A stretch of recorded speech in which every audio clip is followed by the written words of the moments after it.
എന്താ പറ്റി നിർത്തുകയാണോ എന്തേ നല്ലപോലെ പോണ കഴിഞ്ഞല്ലോ. അതായത് ആ ഒരു സ്ലാങ് ആയിട്ട് ഒരു അമ്മായി വർത്താനം എന്നൊക്കെ പറയും. കിട്ടാത്ത റിപ്ലൈ ആണ് എന്ത് ഇങ്ങനെ ഒരു സാധനം കണ്ടപ്പോൾ വരുന്ന റിപ്ലൈ. ചുറ്റുള്ള അധികം അങ്ങനെ തന്നെ നമ്മളെ എൻവയോൺമെന്റ് നമ്മൾ നന്നായി കാണുന്നതിനേക്കാൾ കൂടുതൽ താല്പര്യം ഒക്കെ നശിച്ചു കണ്ടോ. എൻ്റെ ഒരു ആഗ്രഹമായിരുന്നു എഞ്ചിനീയറിംഗ് പഠിച്ച് സോഫ്റ്റ്വെയർ എഞ്ചിനീയർ ആവണം എന്നുള്ള. അപ്പോൾ ആ ആഗ്രഹം തന്നെയാണ് വീട്ടുകാർക്കുള്ളത്. നല്ലൊരു ജോലി കിട്ടണം എന്നുള്ള ആഗ്രഹമുണ്ട്. അപ്പോൾ അതിനുവേണ്ടി എല്ലാവരും വീട്ടുകാരിങ്ങനെ പുഷ് ചെയ്യും. വീട്ടിലൊക്കെ ഓക്കെ ആയി നിൽക്കുന്ന സമയത്താവും ചിലപ്പോൾ ഉമ്മൻ്റെ കോളീഗ്സോ അല്ലെങ്കിൽ വേറെ ഏതെങ്കിലും പരിചയമുള്ള ആരെങ്കിലുമൊക്കെ മുന്നോട്ട് ചോദിക്കുക, അല്ല മോനക്ക് എന്താ പരിപാടി, ബേക്കറി ആണോ, ഇതിൻ്റെ ബിസിനസ്സാണോ, ഹൽവൻ്റെ ഷോപ്പാണോ, എന്താ ബേക്കറി കൊടുക്കാനാണോ പോകുന്നത്.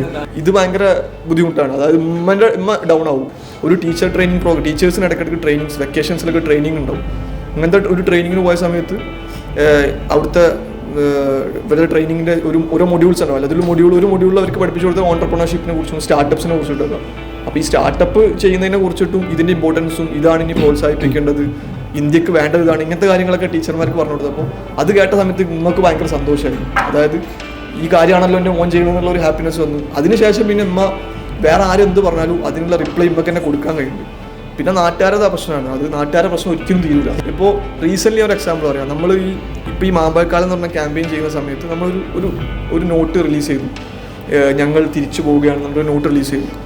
ജസ്റ്റ് ഒന്നുമില്ല, എല്ലാവരും ഒന്ന് ട്രിഗർ ചെയ്യാന്നുള്ള ഇതിൽ എന്താണെന്ന് എല്ലാവരും ഒരു ക്യൂരിയോസിറ്റി ഉണ്ട്. അപ്പോൾ ഈ നോട്ട് വായിക്കുന്ന ഫസ്റ്റ് നോട്ടിൽ കാണുന്ന സമയത്ത് ഒരാൾക്ക് തോന്നുക ഫുള്ളുവാ നമ്മൾ സ്റ്റോപ്പ് ചെയ്യാൻ പോകുന്ന ഇതിലാണ് തോന്നുക. അപ്പോൾ ഞാൻ എന്ത് വന്നാലും ഉമ്മക്ക് അയച്ചു കൊടുക്കും. അതായത് ഉമ്മൻ്റെ സ്റ്റാറ്റസ് എന്ന് പറഞ്ഞാൽ ഉമ്മൻ്റെ സ്റ്റുഡൻസ്, ഉമ്മൻ്റെ കൊളീഗ്സ് കുറേ ആൾക്കാർ കാണും. അപ്പോൾ നല്ലൊരു പബ്ലിസിറ്റിയാണ്. അപ്പോൾ എന്തുണ്ടെങ്കിലും ഉമ്മക്ക് അയച്ചു കൊടുത്താൽ ഉമ്മനോട് സ്റ്റാറ്റസ് ഇടാൻ പറ്റും. ഇത് സ്റ്റാറ്റസ് ഇട്ട സമയത്ത് ഇങ്ങനെ കുറച്ച് റെസ്പോൺസുകൾ ഇങ്ങനെ അയച്ചു തന്നെ, എന്തേ പറ്റി, കുടുംബക്കാരുണ്ട്, കൂടെയുള്ള വർക്ക് ചെയ്യുന്നവരൊക്കെ ഉണ്ട്, എന്താ പറ്റി നിർത്തുകയാണോ എന്തേ നല്ലപോലെ പോണ കഴിഞ്ഞല്ലോ. അതായത് ആ ഒരു സ്ലാങ് ആയിട്ട് ഒരു അമ്മായി വർത്താനം എന്നൊക്കെ പറയും. ഉമ്മ പറയാണ്, അതായത് തുടങ്ങി ഉമ്മ നമ്മളെ കുറെ അച്ചീവ്മെന്റ്സിന്റെ വീഡിയോസും കിട്ടാത്ത റിപ്ലൈ ആണ് എന്ത് ഇങ്ങനെ ഒരു സാധനം കണ്ടപ്പോൾ വരുന്ന റിപ്ലൈയും. ചുറ്റുള്ള അധികം അങ്ങനെ തന്നെ നമ്മളെ എൻവയോൺമെന്റ് നമ്മൾ നന്നായി കാണുന്നതിനേക്കാൾ കൂടുതൽ താല്പര്യം ഒക്കെ നശിച്ചു കണ്ടു.